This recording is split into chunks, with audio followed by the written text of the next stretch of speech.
परम सन्मानियो गुरु रूप गुरु खालसा साध संगत जी, वाहिगुरु जी का खालसा वाहिगुरु जी की फतेह।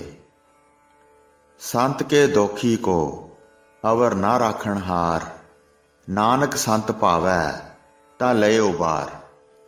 संतां दे दोखी नूं होर कोई रखण वाला नहीं है। गुरु जी कहंदे हन, जेकर संत चाहण तां ओह उस निंदक नूं बचा लैंदे हन। एक बीतराग भजन मूर्ति महात्मा अपनी विद्वान संत मंडली समेत देसां प्रदेसां दा चक्कर लाउंदे होए देव सियाणी इकादशी जो कि ब्यास पूजा तो 4 दिन पहले आउंदी है, उस दिन एक नदी के किनारे जो कि चोरां दे पिंड दे पास ही सी, उत्थे आके ठहर गए। क्योंकि संतां दा यह नियम सी कि देव सियाणी इकादशी जिथे भी आ जाए उत्थे 4 महीने बरसात दे ठहर जांदे सन। पानी लंघ के अगे नहीं सन जांदे। जिस वेले पास दे रहण वाले पिंड दे चोरां ने सुनिया कि साडे पास ही नदी के किनारे संत मंडली उतरी है, तां कुछ आदमियों ने रल के सारा पिंड इकट्ठा करके सारिਆਂ तो प्रण करवाया कि संतां पास कोई भी ना जावे। जे कोई गया तां उसनूं 20 रुपये जुर्माना होवेगा। क्योंकि साडे विचों जे कोई गया तां संतां ने उसनूं चोरी यारी वालों रोकना है, इस वास्ते बिल्कुल नहीं जाना।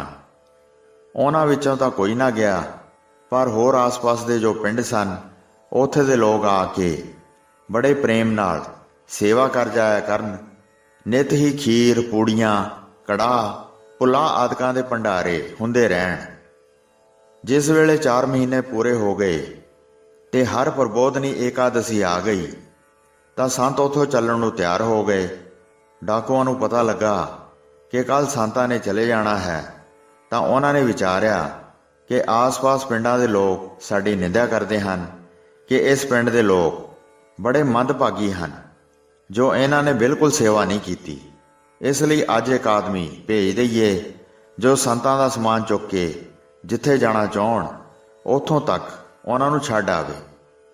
यह विचार के जो सारियां डाकुआं दा सरदार सी उसनूं कहा कि तू संतां दा समान चुक के संत जिथे जाना चाहण उत्थों तक जाके छड्ड आ।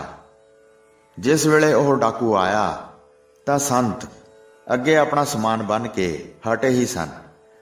डाकू ने आके संतां दा समान चुक लिया। संत चुकण नहीं दिंदे सन, पर उसने बदोबदी चुक लिया। संतां ने रस्ते विच चलदियां चलदियां सोचिया कि भावें ये साडे नाल बोलदा नहीं है, चुप करके जा रहा है, पर इस दे पिंड पास 4 महीने रह आए हाँ।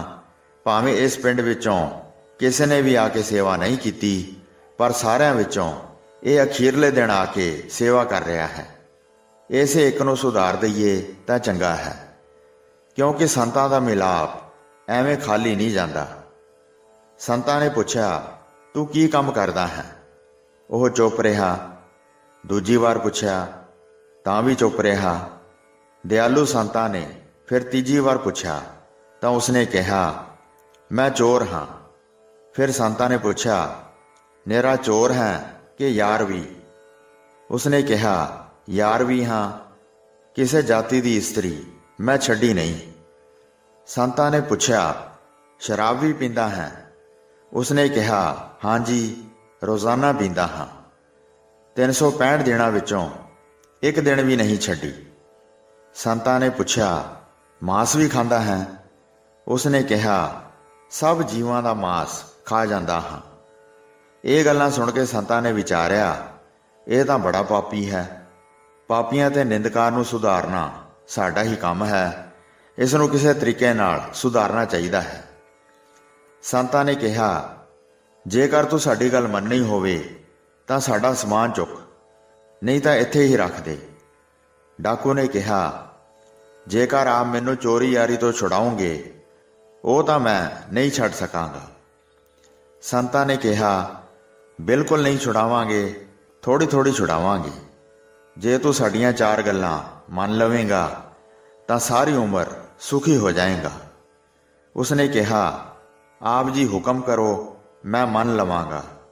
संतां ने कहा, बेशक चोरी कर, पर गरीब आदमी की चोरी नहीं करनी अते जिसदा लूण खावें उसकी चोरी नहीं करनी। चोर ने कहा, सत बचन। ਇਹ ਸੁਭਾਅ ਤਾਂ मेरा पहलों ही ਇਹੋ ਜਿਹਾ है, पर अगों ਲਈ पक्का हो गया। संतां ने कहा, यारी बेशक करो, पर शास्त्र मर्यादा अनुसार 5 मावां पास नहीं जाना। एक ਤਾਂ राजे की स्त्री, दूसरा गुरु की स्त्री, तीसरा मित्र की स्त्री, चौथा अपनी स्त्री की माता यानी कि सस, ते पंजवां अपनी मां जिसने जम्मिया है। ਇਹ 5 ਮਾਤਾਵਾਂ ਕਈਆਂ ਹਨ। ਇਹਨਾਂ 5 ਵੱਲ ਬੁਰੀ ਦ੍ਰਿਸ਼ਟੀ ਨਹੀਂ ਕਰਨੀ। 1000 ਵਾਰ ਕੋਈ ਕਹੇ ਤਾਂ ਵੀ ਨਹੀਂ ਮੰਨਣਾ। ਚੋਰ ਨੇ ਕਿਹਾ, ਸਤ ਬਚਨ ਜੀ, ਮੈਂ ਇਸ ਬਚਨ ਦੀ ਪਾਲਣਾ ਜ਼ਰੂਰ ਕਰਾਂਗਾ। ਤੀਜੀ ਗੱਲ ਸੰਤਾਂ ਨੇ ਕਹੀ, ਸ਼ਰਾਬ ਬੇਸ਼ੱਕ ਪੀਓ, ਪਰ ਇਕਾਦਸ਼ੀ, ਅਮਾਵਸ, ਪੂਰਨਮਾਸ਼ੀ ਆਦਿ ਚੰਗਿਆਂ ਦਿਨਾਂ ਵਿੱਚ ਨਹੀਂ ਪੀਣੀ। ਇਹ ਵੀ ਉਸਨੇ ਮੰਨ ਲਿਆ। ਚੌਥੀ ਗੱਲ ਸੰਤਾਂ ਨੇ ਕਹੀ, ਇੱਕ ਜੀਵ ਦਾ ਮਾਸ ਤੂੰ ਆਪ ਹੀ ਨਫ਼ਰਤ ਕਰਕੇ ਛੱਡ ਦੇ। ਚੋਰ ਨੇ ਕਿਹਾ, ਮਹਾਰਾਜ ਜੀ, ਕਾਂ ਦਾ ਮਾਸ ਮੈਂ ਛੱਡ ਦਿੱਤਾ। ਸੰਤਾਂ ਨੇ ਕਿਹਾ, ਜੋ ਸਾਡੇ ਸਾਹਮਣੇ ਤੂੰ ਪ੍ਰਣ ਕੀਤਾ ਹੈ, ਇਸ ਨੂੰ ਜ਼ਿੰਦਗੀ ਭਰ ਨਿਭਾਈ, ਕਦੇ ਭੁਲਾਈ ਨਾ। ਇਤਨੀ ਸਿੱਖਿਆ ਦਿੰਦਿਆਂ ਤੱਕ ਜਿੱਥੇ ਪਹੁੰਚਣਾ ਸੀ ਉੱਥੇ ਸੰਤ ਜੀ ਪਹੁੰਚ ਗਏ। ਉਹ ਚੋਰ ਸੰਤਾਂ ਦਾ ਸਮਾਨ ਉੱਥੇ ਰੱਖ ਕੇ ਵਾਪਸ ਆਪਣੇ ਪਿੰਡ ਆ ਗਿਆ। ਪਿੰਡ ਦੇ ਲੋਕਾਂ ਨੂੰ ਬੁਲਾ ਕੇ ਸੰਤਾਂ ਦੇ ਸਾਰੇ ਬਚਨ ਸੁਣਾਏ। ਸਮੇਂ ਅਨੁਸਾਰ ਉਹ ਚੋਰ ਜਦ ਚੋਰੀ ਕਰਨ ਗਿਆ ਤਾਂ ਰਾਜ ਮਹਿਲਾਂ ਵਿੱਚ ਵੜ ਗਿਆ। ਅੱਗੇ ਰਾਜੇ ਦੀ ਰਾਣੀ ਆਪਣੇ ਪਤੀ ਰਾਜੇ ਨਾਲ ਰੁੱਸੀ ਹੋਈ ਸੀ, ਕਿਉਂਕਿ ਰਾਜੇ ਦੇ ਘਰ ਔਲਾਦ ਕੋਈ ਨਹੀਂ ਸੀ। ਉਸਨੇ ਸਿਆਣੀ ਉਮਰ ਵਿੱਚ ਦੂਜੀ ਸ਼ਾਦੀ ਕਰਵਾਈ ਸੀ। ਰਾਜਾ ਬੁਢੇਪੇ ਵਿੱਚ ਸੀ, ਰਾਣੀ ਭਰ ਜਵਾਨੀ ਵਾਲੀ ਸੀ। ਇਸ ਕਰਕੇ ਆਪਸ ਵਿੱਚ ਲੜਾਈ ਰਹਿੰਦੀ ਸੀ ਤੇ ਰਾਣੀ ਕਾਮਾਤੁਰ ਹੋਈ ਵੱਖਰੇ ਕਮਰੇ ਵਿੱਚ ਸੋਚਾਂ ਵਿੱਚ ਲੇਟੀ ਹੋਈ ਸੀ। ਜਿਸ ਵੇਲੇ ਚੋਰ ਚੋਰੀ ਕਰਨ ਆਇਆ ਤਾਂ ਅਚਾਨਕ ਉਹ ਪਹਿਲੇ ਰਾਣੀ ਵਾਲੇ ਕਮਰੇ ਵਿੱਚ ਹੀ ਵੜਿਆ। ਖੜਾਕ ਹੋਣ ਨਾਲ ਰਾਣੀ ਉੱਠ ਪਈ। ਦੂਜੇ ਕਮਰੇ ਵਿੱਚੋਂ ਰਾਜਾ ਵੀ ਉੱਠ ਪਿਆ। ਰਾਣੀ ਨੇ ਚੋਰ ਨੂੰ ਕਿਹਾ, ਤੂੰ ਮੇਰਾ ਪਤੀ ਹੈ, ਤੂੰ ਮੇਰੇ ਪਾਸ ਰਹੋ ਜਾਂ ਮੈਨੂੰ ਨਾਲ ਲੈ ਚੱਲ। ਮੈਂ ਤੈਨੂੰ ਕਰੋੜਾਂ ਰੁਪਈਆ ਨਗਦ ਤੇ ਹੀਰੇ ਜਵਾਹਰਾਤ ਦਿਆਂਗੀ। ਪਰ ਚੋਰ ਨਾ ਮੰਨਿਆ। ਚੋਰ ਨੇ ਸੰਤਾਂ ਦਾ ਬਚਨ ਯਾਦ ਰੱਖਿਆ ਕਿ ਰਾਜੇ ਦੀ ਰਾਣੀ ਮਾਂ ਬਰਾਬਰ ਹੈ। ਰਾਣੀ ਨੇ ਬਹੁਤ ਵਾਰੀ ਕਿਹਾ ਕਿ ਤੂੰ ਮੇਰਾ ਪਤੀ ਹੈ, ਮੈਂ ਤੇਰੀ ਨੌਕਰਾਣੀ ਬਣ ਕੇ ਰਹੂੰਗੀ, ਪਰ ਚੋਰ ਨੇ ਉਸ ਨੂੰ ਮਾਂ ਹੀ ਕਿਹਾ। ਰਾਜਾ ਲੁਕ ਲੁਕ ਕੇ ਇਸ ਗੱਲ ਨੂੰ ਵੇਖਦਾ ਰਿਹਾ ਅਤੇ ਸੁਣਦਾ ਵੀ ਰਿਹਾ, ਪਰ ਕਿਹਾ ਕੁਝ ਨਾ। ਫਿਰ ਚੋਰ ਨੇ ਇੱਕ ਅਲਮਾਰੀ ਵਿੱਚੋਂ ਹੀਰੇ, ਮੋਤੀ, ਜਵਾਹਰਾਤ ਤੇ ਸੋਨੇ ਦੇ ਗਹਿਣੇ ਆਦਿ ਚੁੱਕ ਕੇ ਇੱਕ ਗੰਢ ਬੰਨ੍ਹ ਲਈ। ਰੋਟੀ ਨਾ ਖਾਣ ਕਰਕੇ ਉਸ ਨੂੰ ਭੁੱਖ ਬੜੀ ਲੱਗੀ ਹੋਈ ਸੀ। ਖਾਣ ਦੀਆਂ ਬਹੁਤ ਚੀਜ਼ਾਂ ਵੇਖੀਆਂ, ਆਪਣੇ ਵੱਲੋਂ ਤਾਂ ਬਚਾ ਕੇ ਖਾਧੀਆਂ, ਪਰ ਲੂਣ ਵਾਲੀ ਚੀਜ਼ ਵੀ ਖਾਧੀ ਗਈ, ਜਿਸ ਕਰਕੇ ਸੰਤਾਂ ਦੇ ਬਚਨ ਯਾਦ ਆ ਗਏ ਕਿ ਲੂਣ ਖਾ ਕੇ ਚੋਰੀ ਨਹੀਂ ਕਰਨੀ।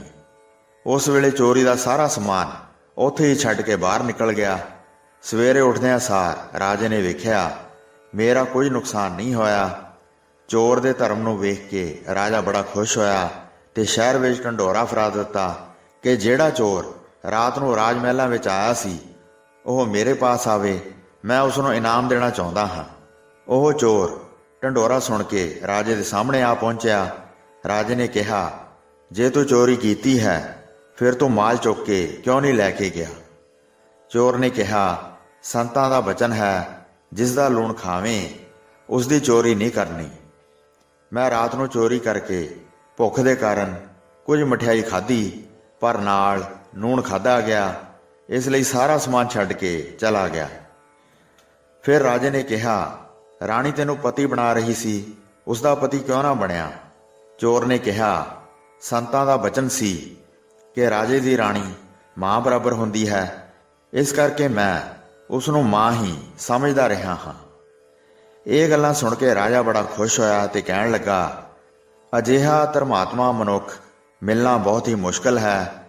ਇਸ ਨੂੰ ਮੈਂ ਆਪਣਾ ਧਰਮ ਪੁੱਤਰ ਬਣਾ ਕੇ ਰਾਜਗੱਦੀ ਤੇ ਬਿਠਾ ਦਿਆਂ ਤਾਂ ਹੀ ਚੰਗਾ ਹੈ।